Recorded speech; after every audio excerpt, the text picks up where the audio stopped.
Hi, everyone. Thank you for joining us. As we let people trickle in, we're going to go through a couple of housekeeping things. So just starting the day off. Welcome. My name is Lizzie Hoffman. I'm the marketing manager here at TowerData, and thank you for joining us for the effects of the pandemic on fraud. So again, just a couple housekeeping things.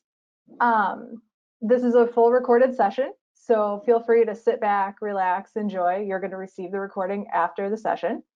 There is a handout available in your handout section of your module. We may discuss some stuff today that is in that handout, so feel free to reference it whenever you want. For questions today, feel free to add them in the chat throughout the session. We'll be answering them at the end. So again, just as they come up, feel free to add those and we'll get to them at the end. But I would love for our friends Phil and Diarmuid to introduce themselves. Diarmuid, do you want to start? Yeah. So for those of you who don't know me, my name is Diarmuid Thoma. I'm actually based in Ireland, in Cork, and I head up basically all things fraud in TowerData. This marks my 21st year in the fraud prevention industry. So I've kind of nearly all of it online, with a bit of telecoms and a bit of AML for like Merrill Lynch and so on, but predominantly online. So a few years back, when I had left Facebook after a couple of years, and we started a new company called, a fraud company called TrustDev. After a few years, we did quite a pretty substantial growth. We were acquired by TransUnion. So in TrustDev, I was the head of fraud, obviously, and then became the kind of global product manager for fraud division within TU for a number of years. Is where basically I got introduced to as well, started using heavily in the TowerData data and got more and more familiar with it. And yeah, up in last August, the opportunity to become, the head of fraud here in TowerData, and I jumped at it. So yeah, that's pretty much me. Okay, thanks, Diarmuid. Good morning, and I'm Phil Davis, and I'm the Chief Business Officer here at TowerData. But I also want to welcome the attendees from from Fresh Address, also our Fresh Address clients. So back in October, TowerData and Fresh Address merged. We merged to form a much stronger organization, and we're very excited to continue to integrate the organization, bring services to both our clients, and certainly with this webinar opportunity to talk to companies from both organizations. I've been with TowerData since 2014. I joined when they acquired Rapleaf. Previously, I was the CEO of Rapleaf. I've been in the email space for a little over 20 years, and so collectively, we have our email expertise, and Diarmuid brings a tremendous amount of expertise in the fraud space, which, as we go through our presentation, you'll see is a fantastic marriage of two disciplines. So why don't we get started, though? It's interesting that we chose today to do the effects of pandemic on fraud, as we're sitting at about the 2-year mark of when we all started to talk about the pandemic, and COVID became something we looked up in Wikipedia to find out what this was. I returned from a trip, and all of a sudden, we were just starting to talk about this. And over the last 2 years, there's been just a tsunami of changes to the way we work, the way we shop, and even many things in our personal lives. Suddenly we all dusted off our home offices. We increased the apps that we used, and changed the way we got our Starbucks coffee. Many of us shopped online for the first time, and so these were tremendous changes in our own behavior, and really massive changes that we saw throughout the world. So what we're going to do today is focus specifically is how did the pandemic affect online fraud. And so with that, Diarmuid, can you share with us what you think has been some of the specific effects on fraud as a result of these changes over the past 2 years? Yeah, I mean, like, even before we start to talk about fraud specifically, you know, when you look at what happened, right? So we all of a sudden we were some bit online, and everybody was doing a bit, but they still go to their bricks and mortar stores and this kind of thing.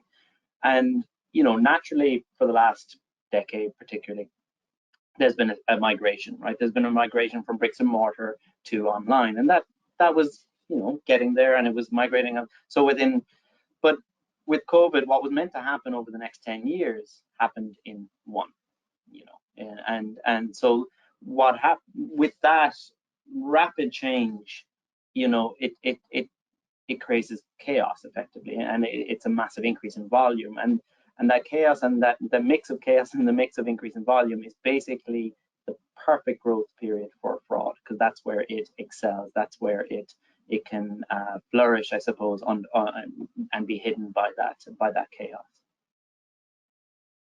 So let's peel that onion back a little bit more. So all this change, right? We all feel it. Like, think about your own experience. But if you're a fraudster, like, what made this such a favorable environment for the fraudster? So I'm here. This is my career. I'm a fraudster. Why is this such a favorable environment? There's two aspects to that, right? So, like, as I said, right, so the migration, and in some case forced migration of both people and business, right? So there's two sides to, of course, to e-commerce: the businesses that run and sell the services and products, and the people who buy them and use them.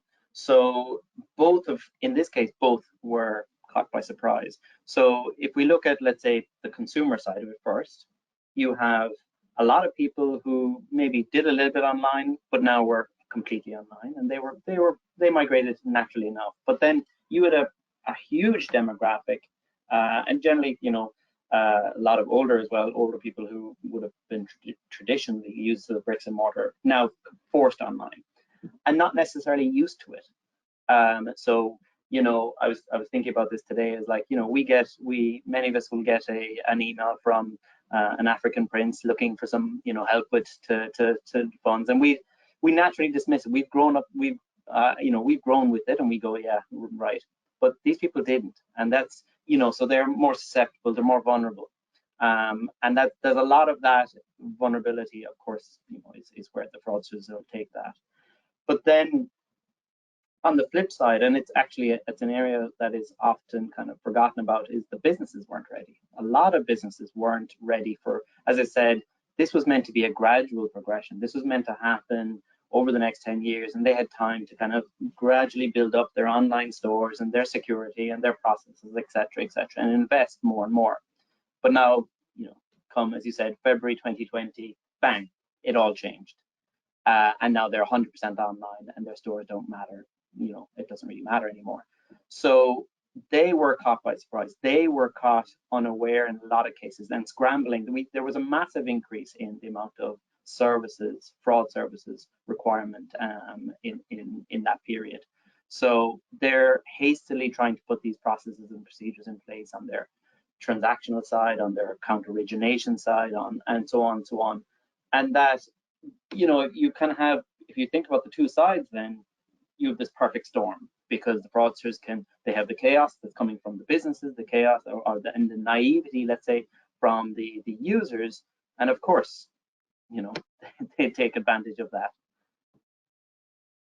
Absolutely. And it's interesting when you think about it, because I was thinking about my own experience of going to my very first sporting event that I was able to enjoy once they allowed fans in. And when I think about it, I'm pretty decent with technology. I'm pretty comfortable with my phones, but a lot of the people around me were not, and it was chaotic. There was buying the ticket, making the ticket, you know, touchless with a separate app. Then there was trying to share the ticket with the person I was going to in another app. Then there was purchasing with another app any food, because we weren't handling cash. Parking apps. There were so many different things that I had to download, and the experience was just so poor, or certainly very dramatically, like it felt like the parking app was thrown up the day before. And so, you know, in that whole chaos, you're absolutely right. It's a great opportunity for fraudsters. But now the brands have another challenge, right?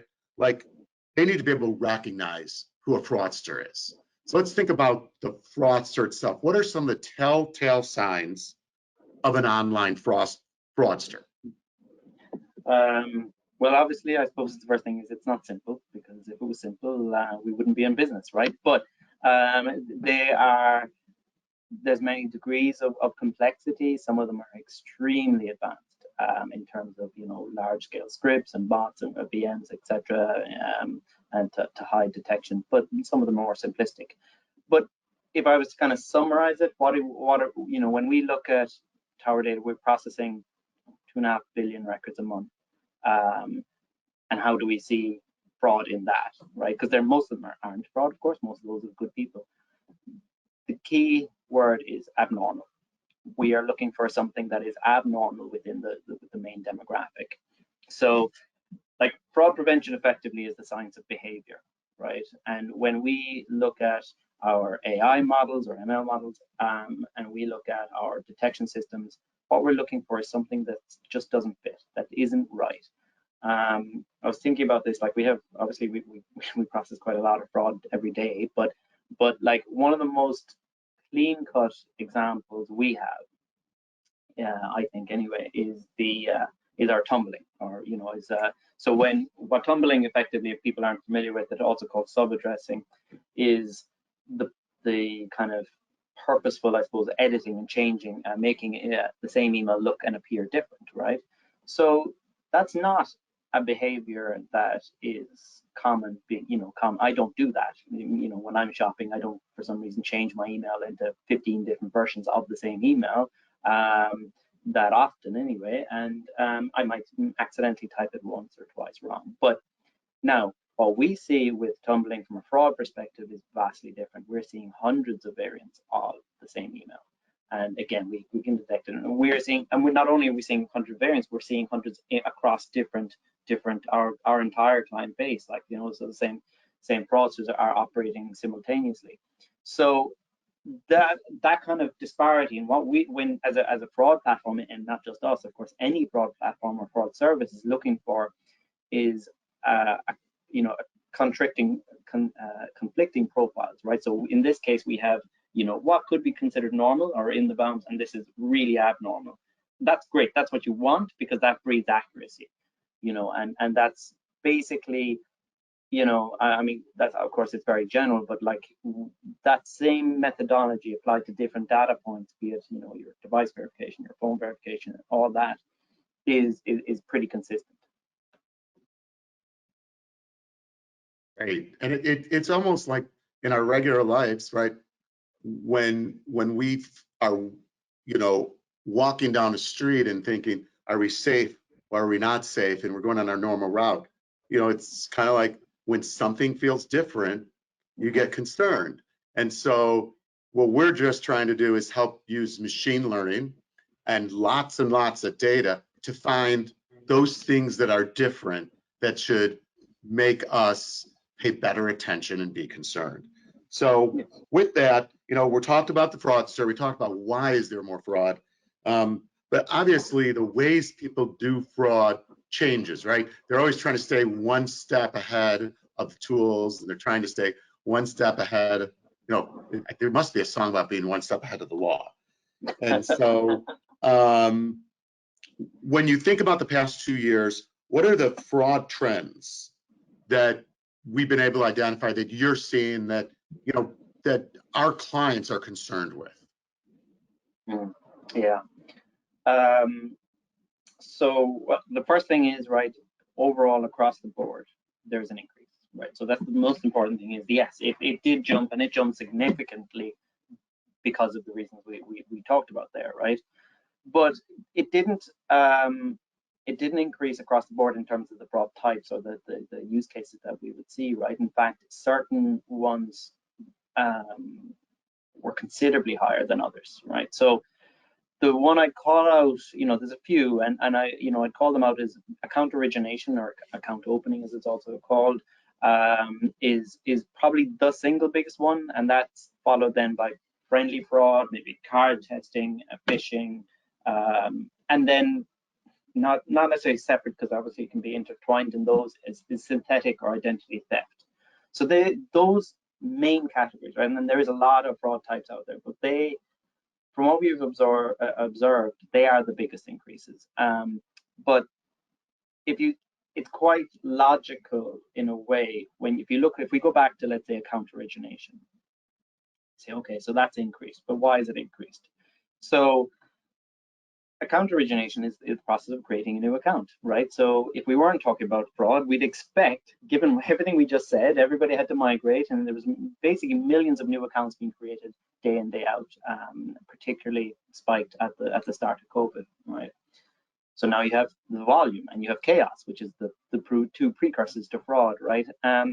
But the interesting thing about, for me anyway, about account origination, and it's something that no matter who I'm speaking to, what company I'm speaking to, clients, etc., I'd always say, make sure you have that part sorted, because that's your front door.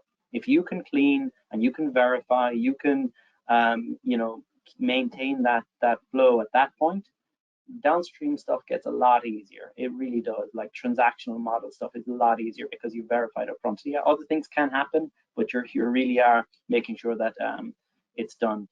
But that aside, there's other types, and within the account origination, there's something called coupon abuse, or basically and coupon abuse is, technically speaking, not fraud. It's taking advantage of, and it's morally wrong, but it's not fraud in the strictest sense, right? So most of us have come across, right? So sign up now, get 10% off your first order, or 20%, or whatever the offer is. So let's say savvy, or savvy is a bad word maybe, but the more scrupulous of us would say, right, if I sign up 4 accounts, I could do 1 order each and I'll get 10% off each. So that's what they do, right? And it's not large scale, not necessarily fraud. They do pay for the service. They're just taking advantage incorrectly of the, but so that's, let's say, a rather innocent one. But the thing is, for our clients, there's a revenue loss there, because they've calculated it in, a 10% discount will get us that, and and that's so there is an impact there. But so it's interesting in terms of that it's technically not fraud, but it certainly does affect the bottom line. But on the the example I use in tumbling, on the account origination is where you will see that the most. And for the complex and large scale frauds, when we talk about scripts, bots, etc., these things are running at hundreds and hundreds of accounts per minute. This is not small scale. And there's, when we see variants of emails, this is at that rate, it is generally speaking automated by scripts or bots. But that's when you start to see, again, these spikes in that, and the abnormal behavior that we detect. But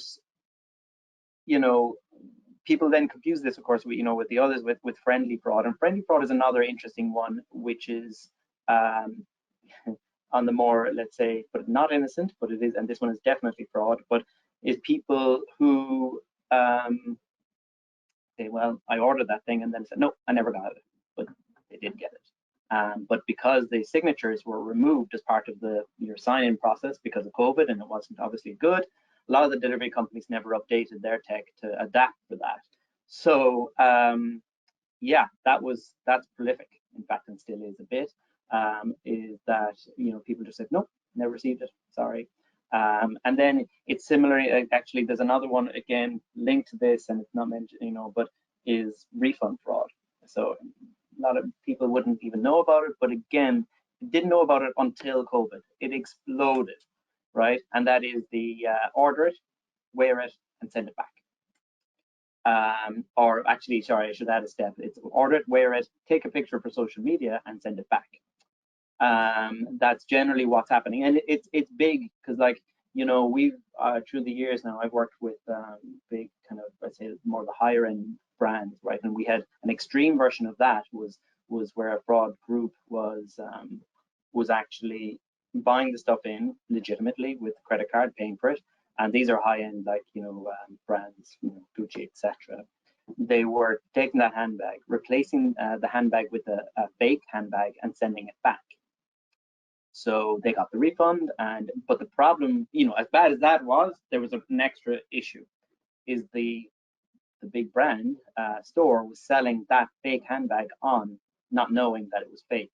So now they have an extra issue with their reputation. So you can see like this, and this was incredibly difficult for the stores to manage over COVID, because this went just stratospheric in terms, they were always used to a little bit, but not able to cope with this kind of volume. So you can see the pressure they were under.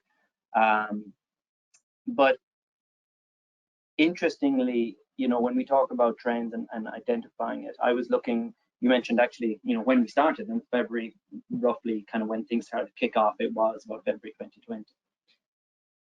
I was looking at the platform metrics in TowerData, and we have, so one of the other elements we have, and probably one of the most strongly correlated to the fraud demographic, is our age, email age. So when the email kind of became active and that kind of stuff. We have about 98.5 recognition rates. Only about 1.5% of emails that we receive every month or every day would be new. But interestingly, in February 2020, this new rate just jumped and remained, much higher than normal for quite a long time. And it's only actually starting to kind of subside again now. So, but what was really interesting is that you can see on the platform metrics the direct increase in fraud correlated with what was happening to our customers during this period. Lucky enough, we were able to identify it, but it's super interesting to see it not limited to one or two customers, but pretty much universal. Yeah. So all right. So there's a lot to unpack there. But I think there's some things that are interesting. We don't need to be scared. However, I think there's some really interesting things. I think something you said before, you kind of described the trends. Before that, you talked about the origination, and that at origination, if we think of that as that front door, and we only let in good customers, right?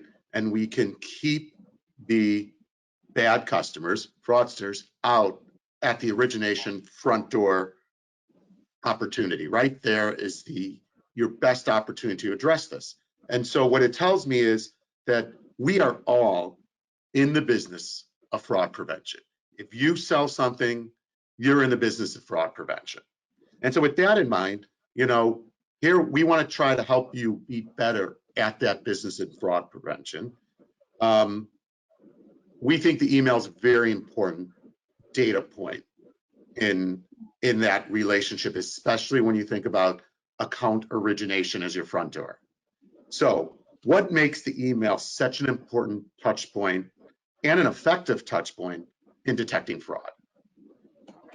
Well, it's largely, there's a couple of factors that play into it, particularly on the service that we provide. But before that, email is one of the most consistent digital PII elements out there, right? So like traditionally speaking, you've got your device verification, you've got your phone verification, you've got KBA OTP, you've got behavioral biometrics. That's right. There's an endless list of different methods out there now for fraud prevention.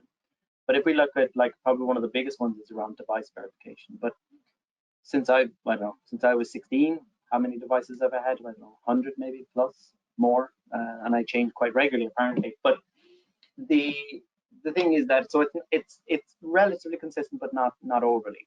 IP, for example, is incredibly it just dramatically changes, and if you're on a dynamic IP, it changes every day practically. So a lot of these are changing frequently, and that's the world. But the one thing I know for me, I haven't changed my email since I was about, I think, 14, and a lot of people are like that. And so you go, okay, so it's great, you keep it for a long time, but that means is that it's a consistent variable, and of course it can get compromised, and you can change to the email, but it's still a consistent variable for identification.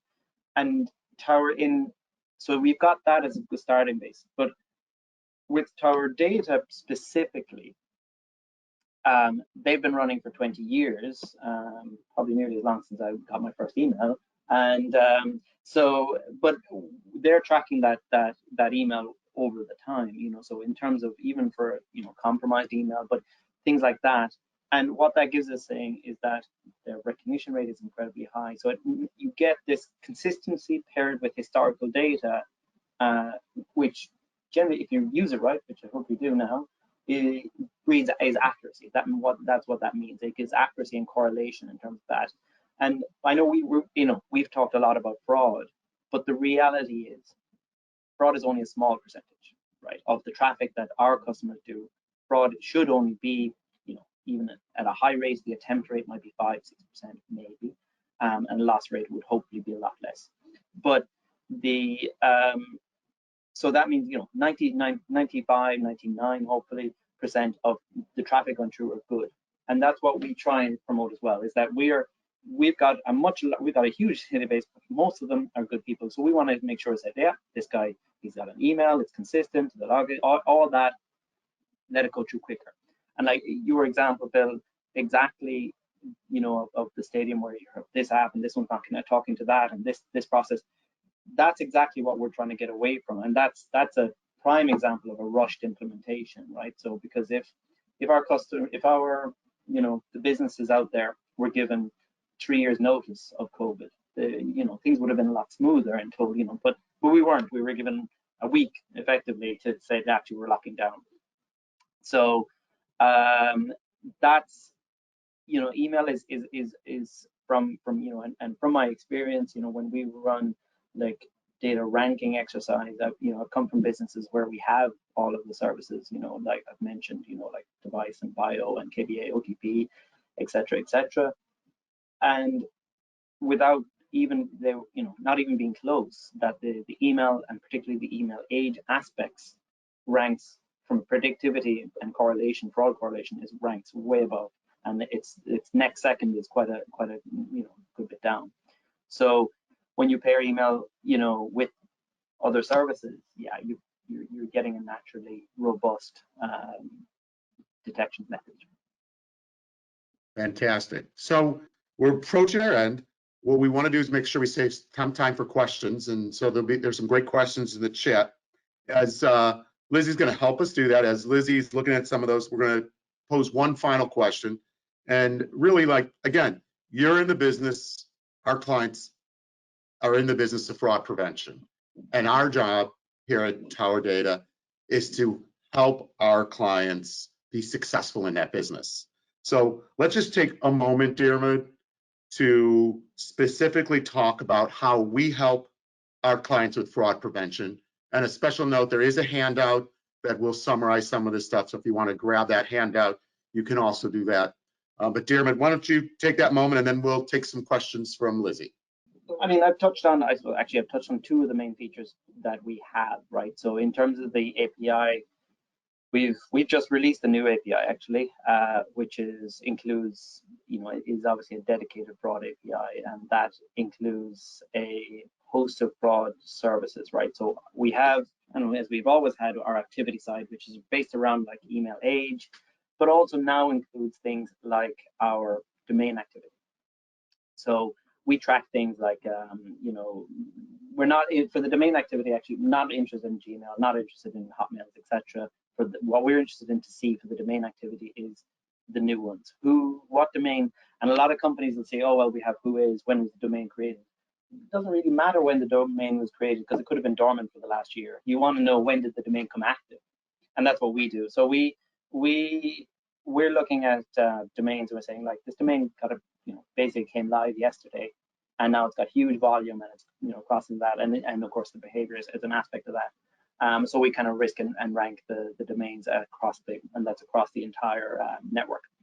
But we also, we have our email age, but we also paired a lot of our data, because we are processing it so much. It does become difficult, and one of the best tools we have in I suppose helping our clients to understand it and comprehend it is the AI and ML. So we converted that technology, which we've had for a while, but we couldn't, into a linear score. So the score we have a data API that gives you all the information, but we also provide like a 0 to 100 scale of risk for that, and it makes it the digestion of that data much easier and the implementation much faster for most users.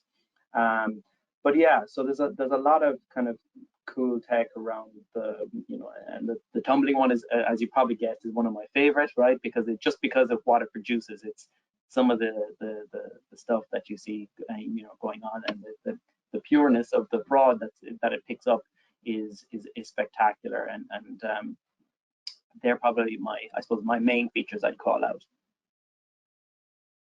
All right, fantastic. So, so when we think about it from our client perspective, at origination, they have a frictionless process to bring on new clients. They collect an email address. We have a real-time API opportunity for them to reach our fraud API and get the data that they need to help them score and understand the propensity for fraud tied to the user behind that email address. And so if you want to learn more about that, you have a one-sheeter, and both Diarmuid and myself and many other members of the team are available to you. So if you have a specific account rep you work with, please reach out to learn more. In the meantime, I'm going to let Lizzie, I think we got time, Lizzie, for maybe 2 or 3 questions, depending on how long the answers are. So Lizzie, why don't you shoot away a couple questions, and we'll let Diarmuid, we'll put him on a hot seat. Okay, so looking at our questions here, the first one that comes up, someone says, I'm concerned about fraud or seeing fraud increase, and I don't have an analytics team or the budget. So how do I really get started with fraud prevention? Yeah, it's a common question. I mean, you have to look at speed and implementation, right? So simplicity, as it depends on their use case, of course. Like, so if they have, let's say, an account origination where they have their customers coming in, that, as I said earlier, start there, making sure it's all clean. But keep in mind, right, there's hundreds of fraud systems out there. Some of them are quite large and quite costly to implement. I'd recommend just making sure, try and get the best ones in first, right, to give you some degree of protection early, because a larger fraud prevention system, when you talk about device and implementation on your websites, etc., that can take 6 months. A lot of fraud can go through in 6 months. So focus on, again, kind of more point solutions that you can get in quickly and protect it faster is what I would say.